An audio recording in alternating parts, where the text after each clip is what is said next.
KPCC അധ്യക്ഷ ചർച്ചകൾ നാളെ മുതൽ വീണ്ടും ദില്ലിയിൽ പുനരാരംഭിക്കുകയാണ്. കോൺഗ്രസ് പ്രവർത്തക സമിതി യോഗത്തിൽ പങ്കെടുക്കാൻ നേതാക്കൾ എത്തുന്നതോടെ സജീവ ചർച്ചകളിലേക്ക് നേതൃത്വം കടക്കും. മല്ലികാർജ്ജുൻ ഖർഗെ, രാഹുൽ ഗാന്ധി എന്നിവർ നേതാക്കളുടെ അഭിപ്രായം കേൾക്കും. കെ.സി. വേണുഗോപാൽ ആരെ പിന്തുണയ്ക്കുമെന്നതിലാണ് ആകാംക്ഷ.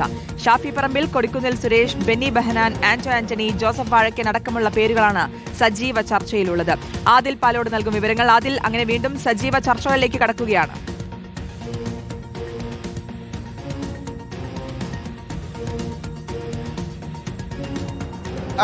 ഒരു ഇടവേളയ്ക്ക് ശേഷം വീണ്ടും കെ.പി.സി.സി ചർച്ച സജീവമാവുകയാണ്. കെ.പി.സി.സി പ്രസിഡന്റ് സ്ഥാനത്ത് നിന്നും മാറ്റണം എന്ന് സണ്ണി ജോസഫ് തന്നെ ആവശ്യപ്പെട്ടിട്ടുണ്ട്. മന്ത്രിസ്ഥാനം ഏറ്റെടുത്തതിന് പിന്നാലെ തന്നെ കെ.പി.സി.സി അധ്യക്ഷ സ്ഥാനത്തുള്ള ചുമതലയിൽ നിന്ന് നീക്കണം എന്നുള്ളതായിരുന്നു ആവശ്യം. ഇക്കാര്യത്തിൽ അടുത്ത കെ.പി.സി.സി അധ്യക്ഷൻ ആരാകും എന്നതിനെ ചുറ്റിപ്പറ്റി ഇപ്പോഴും ചർച്ചകൾ പുരോഗമിക്കുകയാണ്. നാളെ പ്രവർത്തക സമിതി യോഗം ചേരുന്നുണ്ട് ദില്ലിയിൽ. അതിന്റെ അടിസ്ഥാനത്തിൽ വി.ഡി. സതീശനും രമേശ് ചെന്നിത്തലയും കെ.സി. വേണുഗോപാൽ ദില്ലിയിലുണ്ട്.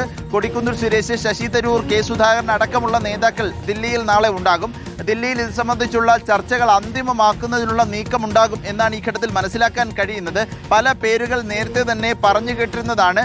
മാത്യു കുഴൽനാടൻ്റേത് മുതൽ ഷാഫി പറമ്പിൽ, ബെന്നി ബെഹനാൻ, അങ്ങനെ തുടങ്ങി പല തരത്തിലുള്ള പേരുകൾ ഉണ്ടായിരുന്നു. ഇതിൽ ഏത് പേരിലേക്ക് പോകും? കൊടിക്കുന്നിൽ സുരേഷിന്റെ പേരിനും പ്രാമുഖ്യമുണ്ട്. ഈ പേര് ഏതിലേക്ക് പോകും എന്നാണ് ഇനി നമുക്ക് അറിയേണ്ടത്. നാളെ എന്തായാലും ഏറെക്കുറെ ഒരു തീരുമാനം ചർച്ചകളിൽ ഉണ്ടായേക്കും എന്ന് മനസ്സിലാക്കാം. പ്രധാനപ്പെട്ട 3 നേതാക്കളെ, രമേശ് ചെന്നിത്തല, വി.ഡി. സതീശൻ, കെ.സി. വേണുഗോപാൽ, ഈ 3 നേതാക്കളുമായുള്ള ആശയവിനിമയത്തിലായിരിക്കും ഒരു അഭിപ്രായ ഐക്യം രൂപപ്പെടുക എന്ന് ഹൈക്കമാൻഡ് കരുതുന്നുണ്ട്. രാഹുൽ ഗാന്ധി, മല്ലികാർജ്ജുൻ ഖർഗെ അടക്കമുള്ളവർ 3 നേതാക്കളുമായും പ്രത്യേകം ചർച്ചകൾ നടത്തിയേക്കുമെന്ന വാർത്ത കൂടി പുറത്തു വരുന്നുണ്ട്. സർക്കാരുമായി സഹകരിച്ച് പോകുന്ന ഒരു കെ.പി.സി.സി പ്രസിഡന്റിനെയാണ് ആവശ്യം എന്നാണ് വി.ഡി. സതീശൻ പറയുന്നത്. ഏത് തരത്തിലുള്ള നേതാവായിരിക്കും, ആരാണ് എന്നതിലൊക്കെ നാളെ മുതൽ ഒരു വ്യക്തത വന്നേക്കും. ചർച്ചകൾ ദില്ലിയിൽ വീണ്ടും തുടങ്ങുകയാണ്.